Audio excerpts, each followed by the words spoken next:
As stunned as I was last game when the Canucks cleared out the Blues, that's how I felt about halfway through this one. That was rough. I mean, we knew that Vegas was going to come in here. They were going to be big. They were going to be fast. They were going to be impressive. And when the game started, I thought the Canucks looked really good for, I'd say, the first, 5 minutes, maybe more of the game. First bit of the game, they were flying around. They were controlling the puck the majority of the time on the ice, and I thought, this could work out pretty well. Everything they were struggling with against the Blues, where the Blues were coming in and just smacking them around in their own zone and really pressuring Pettersson and not letting him do his thing, it seemed like they had a lot more room to do that. This was like pond hockey. This was 80s hockey. This was video game hockey. This was a lot of chances going back and forth, and what happens is that the momentum in the game gets built up real quick, and what happens is if Vegas is throwing these lines at you, I mean, we saw that their strength is depth. And when you got a guy like Tuck on your third line that is going to blow through 3 Canucks and outrace Hughes to a puck who was having a rough game and he hesitated going after that puck, that guy's super dangerous. So they've got 4 lines that are going to go. And this means the Canucks can play more of their game of offensive hockey. But the problem is that the Canucks' bottom 6, while it does have Gaudette, Roussel has some speed. The bottom 6 is still going to have Beagle, Brandon Sutter, and even Roussel, he doesn't have a lot of scoring touch for those guys.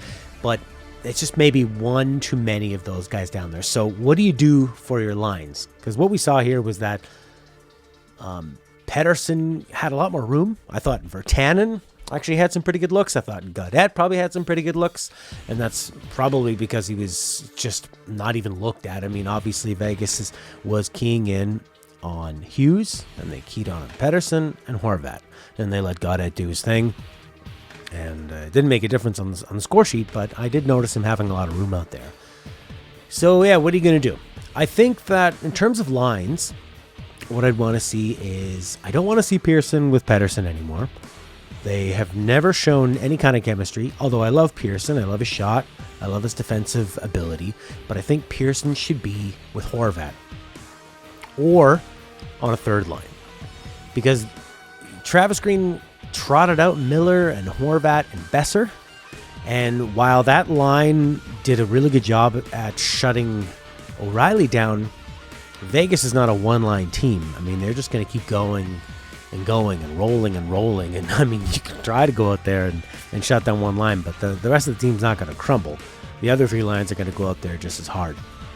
So what do? I would want to have Horvat, Pearson, and Besser together. Eriksson, if you really want to have them in a defensive role. Then I'd want to have Pettersson and Miller and Virtanen. And if you do want to have Eriksson with Horvat, I guess you could put Besser with Pettersson. I do like Virtanen with Pettersson. Maybe you want to keep Gaudette with Virtanen on the third line, or even try Besser on the third line. I think Besser is just not able to get anything going. I mean, the guy is making some smart plays in terms of puck movement and possession, but he just cannot get himself into position for a shot. So I would move Besser down to the third line with Gaudette. I'd keep Virtanen up there with Pettersson, or I'd have Eriksson on the third or fourth line. Eriksson I'd actually prefer to see on the fourth line with Beagle and Roussel.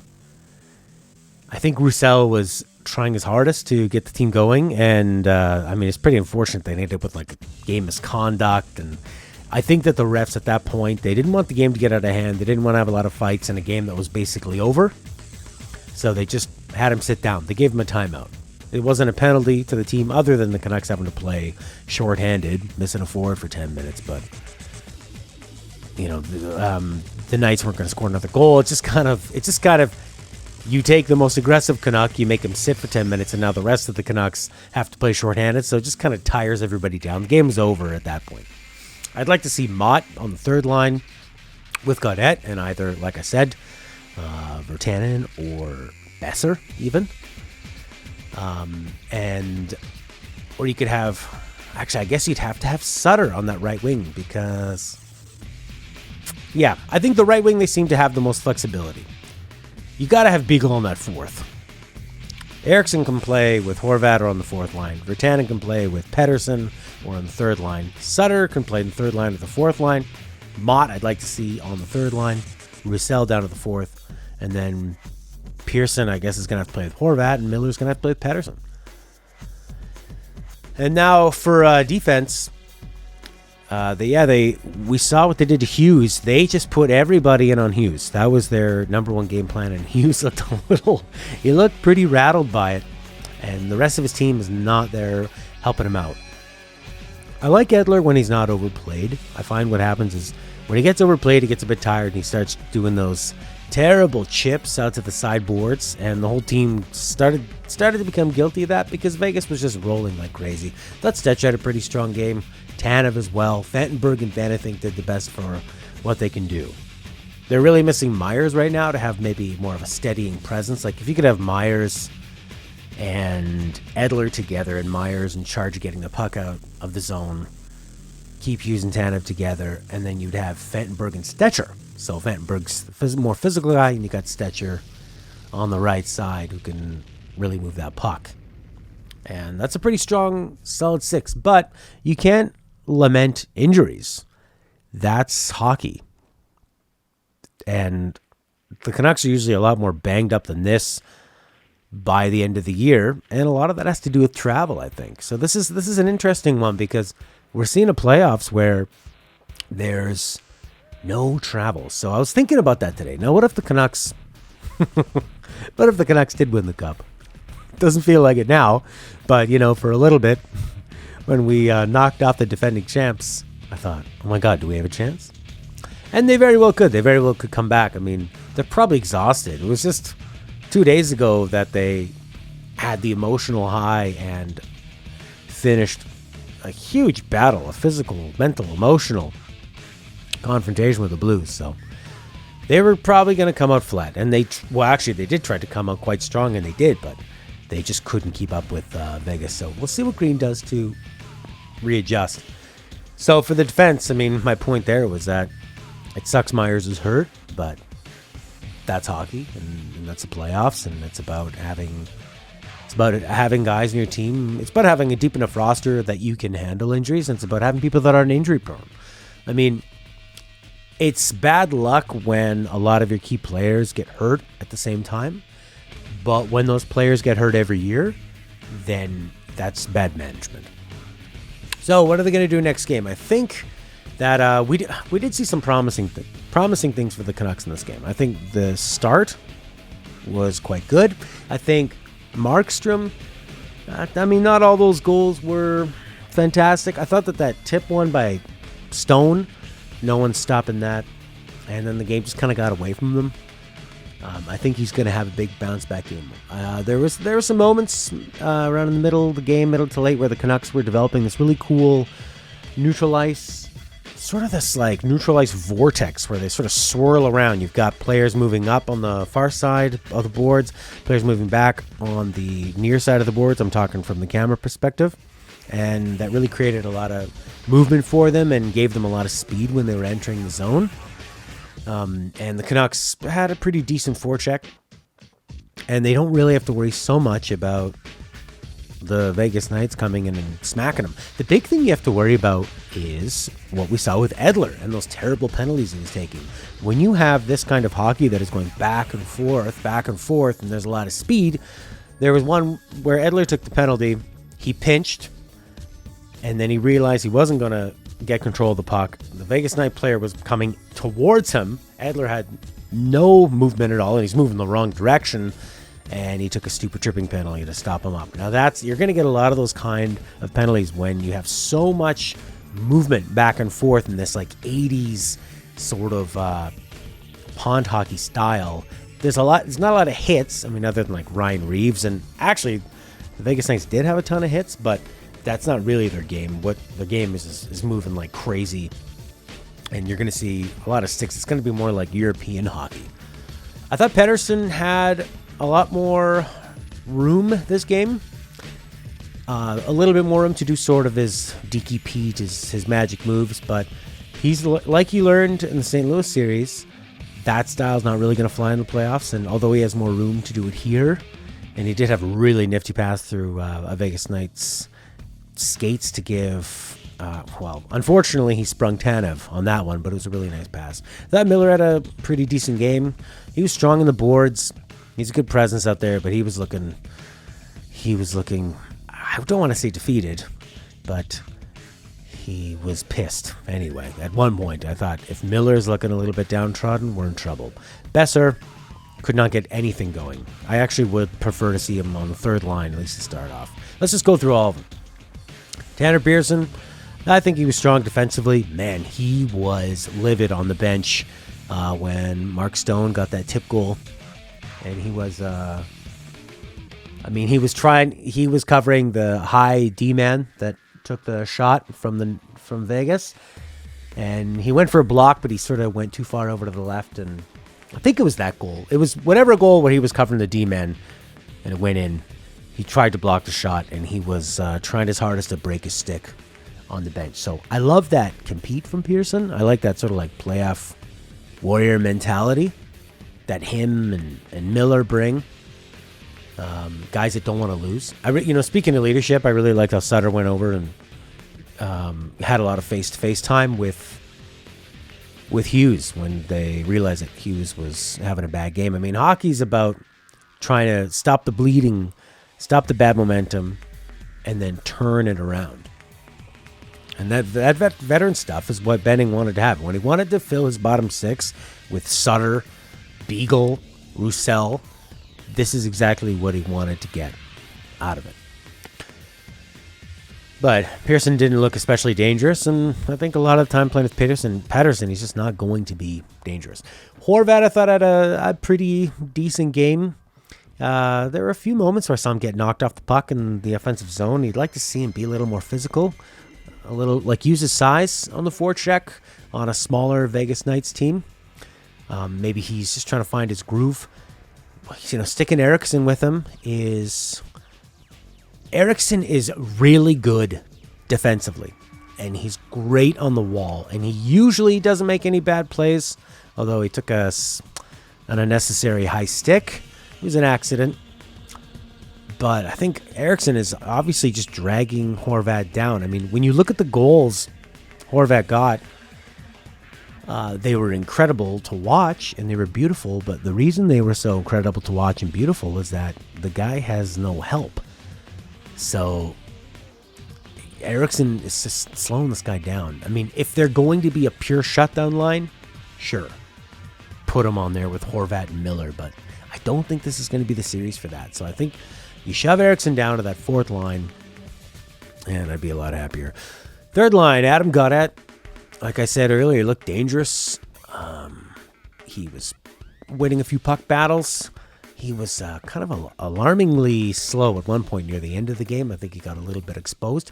But he was one of the few guys looking a bit dangerous out there, making things happen. And I would prefer not to have Roussel in his wing. I think Roussel blew a beautiful chance at one point. And, maybe Mott in that position or Tanner Pearson in that position might have had a lot better finish. And it's great that you have Gaudette on the third line because you're going to need somebody who's an actual threat offensively and can make things happen, but you need to have somebody who can finish. And you have options. We've seen Mott finish. We've seen Pearson finish. You're obviously not going to put Miller down there. So I think Roussel has to be on the fourth line based on his... out of those four guys, out of Miller, Pearson, Roussel, and Mott on your left wing, I think it's pretty obvious who's got the least amount of finish. So yeah, Roussel should be in the fourth. And Green has been interchanging the bottom six quite a bit and even the top six, but I'd like to see that maybe a little more steady. And just kind of like, I think having too much Roussel out there being chirpy, the refs are on him. It's in a bad way. I mean, it's one thing to be getting under your opponent's skin, and it's another thing to be attracting attention from the refs to the point where they see that there could be a problem and they give you a 10-minute misconduct. Now, what was that from? Was that from him? He didn't necessarily spear Reeves, but he did poke him with his stick several times after the whistle and then went over and gave him that hug kind of like talked to him very intimately, and I didn't see what he did, if he did anything after that. But he instigated it, and he made it very obvious, and he's making himself look really obvious to the refs out there, and they're targeting him. And you see Reeves buddy with the referees after, like, having a laugh. And you know that Roussel needs to play a lot smarter. I mean, I like Roussel. I like his speed. I like his energy. And I like that he can get the odd goal and he's chippy. But he does kind of remind me of the Canucks in 2011 when they didn't necessarily have toughness, but they had guys like Kessler, Burrows, Raffi Torres, and Max, Leperrier? Is that his name? The French guy on the fourth line. They were all chippy and they were mouthy, but none of them ever dropped the gloves. And Roussel will fight, and I really respect him, and I think he's tougher than probably any of those guys that I mentioned before in terms of actually like getting down to do it. But he is, when you run your mouth like that, it can backfire, and we saw that happen tonight. All right, Brandon Sutter. Sutter, like I said, I liked that he was using those intangibles to talk to Hughes. I like the way he can slow the game down. I think he made a few things happen offensively. If you want to keep him as a right wing with Gaudette, I mean, he's either got to be with Gaudette or down on the fourth line, and you either have to have... But I mean, okay, so you look at your right wings. You got Besser, Eriksson, Sutter, and Virtanen. I'd like to see Virtanen with Pettersson, Besser with Horvat, or Eriksson with Horvat, and then you either put Sutter on that third line or the fourth line. Now, for the fourth line, Tyler Mott, like I said, I don't think it's a fluke that this guy scored the goals he did in the St. Louis series. It's obvious he has poise, and he knows where to go. And he will score, but he's not going to score very much with Beagle. Beagle's fine, but that's not what Beagle does, and that's not his role. Every once in a while that's going to come up. So definitely like to see Mott bumped up. I thought he had not as probably one of his worst games so far, but I mean the whole team is having a bad game. Hockey is other than football, it's probably one of the most team-centric games, and players will play differently depending on how their team is playing, and you can point at him and say, I didn't have a great game, but he still, when I look at the majority of the time he had the puck, I think he made a lot of smart moves, and there were a couple times where I thought Vegas was going to poke a puck away and get a breakaway, and he was able to corral it and make a safe play or a dangerous play. Dangerous for the Canucks in a good way, So I still have faith in Mott. I'd like to see him get some more time with anybody else than Beagle. I thought Beagle had a fine game. Beagle's not quite like the defensive stalwart I think you want. But I haven't been looking at a lot of advanced stats. I just find when he plays, he's looks like he's breaking even out there for even in the St. Louis series as well. Maybe his underlying numbers are better, but from the eye test, I see that he's, other than like the fantastic goals he got, come on, or like the setups, that was amazing. But fourth line guy, you obviously don't want to pay that much, but money doesn't matter right now. The cap doesn't matter right now. What matters is we worry about that moving forward. We might have to worry about that sooner than later, depending on how the next couple games go. But sure, keep him on that fourth line. You don't really want him to be a big part of your future moving forward, I guess, but at that money. If he was just maybe like a little bit faster and a little more of a shutdown. Now, here's the thing I was thinking of when, okay, what do you do for a shutdown line? If you really want to have a shutdown line, you could have Roussel, Beagle, Sutter, right? Now, that's a very defensively responsible line, but you're not really going to have them on the ice the whole time against the first line or the second line of the Knights, are you? Do you really want to have Beagle and Sutter and Roussel playing as many minutes as the top line of Vegas? Do you want them on the ice for like 18 minutes? Whereas when you have like a Horvat Miller shutdown line or a Horvat, Pearson, Eriksson shutdown line, it makes more sense to have them on the ice, similar to how you've seen guys like Ryan O'Reilly used, or Steve Yzerman in his heyday, Jonathan Toews. When your top center can be a shutdown guy, Anze Kopitar. This is a common thing in Stanley Cup winning teams. When your top center is also the shutdown, they're on the ice a lot and they're capitalizing. And they're getting the puck against a frustrated, tired offensive line. And they're going to be getting these chances that can completely change the game around. So you don't really want to have Beagle and Roussel and Sutter. I mean, they're not, well, other than Roussel, they're not really fast enough to be capitalizing on a lot of those kind of things. Although they did against St. Louis. There was that, who has that? It was like Sutter and Mott and Gaudette, I think. So, oh man. Or who would you have? Beagle, Roussel, and Eriksson. You could have them on your fourth line. Not Sutter. Have Eriksson, like a real slow. That's who I think the fourth line should be, but the question is, do you have them out every minute against those top lines? Do you just roll all four equally and make sure that your team has a lot of legs? It's going to be a long playoff. This is going to be a long series, and Vegas can roll their lines. So do you just roll like that and not worry about who you're matching up against unless you can get the Beagle shutdown line out on somebody? I mean, God, even if they can just stop Tuck and Stone. But then you got Stone. Stone's one of the best defensive players in the NHL. The new Marian Hossa, it's taking pucks away. So smart. Oh, man, that deflection he did was absolutely beautiful. I don't know. I'm going to be really interested to see what Green does. I mean, best of luck to you, Green. I have faith. But I just don't want to see Pettersson and Pearson anymore, and I don't want to see Eriksson up there. The Canucks need offense. They don't really need a shutdown line, and that's what I want to see. And I want to see more of Jake. I thought Jake really looked. He made a lot of plays. I'd say like 3-4 times tonight. He really impressed me with his hands, his passing, controlling the puck. I guess I often forget that he does have some pretty elite offensive skill. And as much as I've sort of criticized him for his hockey sense, he was making some smarter plays. Usually the ones he does that piss me off are when he gets deep in the zone, especially on the second power play, and he doesn't really have an eye of where the defenseman is, and he tries to whip it back to nobody. That pisses me off. But in terms of gaining the zone, when he's playing with more skilled players or like a Gaudette, and that's the thing, man, with Gaudette as your third C, get Virtanen up there more with him, Pettersson. Like, that's 3 different centers he could be playing with. And he's a pretty smart player.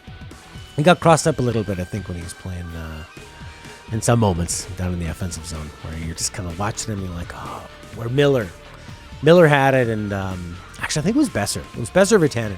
Went behind the net, and you could tell, you just knew Miller was going to come around that near side board and was going to dump it back. And it was Besser who left the spot behind the net, trying to go to, I guess, the front of the net. And Miller just whipped it back behind, and then it rings out and around. So it was a tough one. It was a really, really tough one. What are your thoughts on this? Are we going to see Myers come back? I don't know. I don't think the Canucks defense was really to blame on a lot of this. I think they just got completely overwhelmed. But better luck next time. I'm looking forward to see the changes, and the Canucks get a nice bit of rest. Demko looks solid. And we'll see what happens. Thanks for listening, everybody. Bye for now.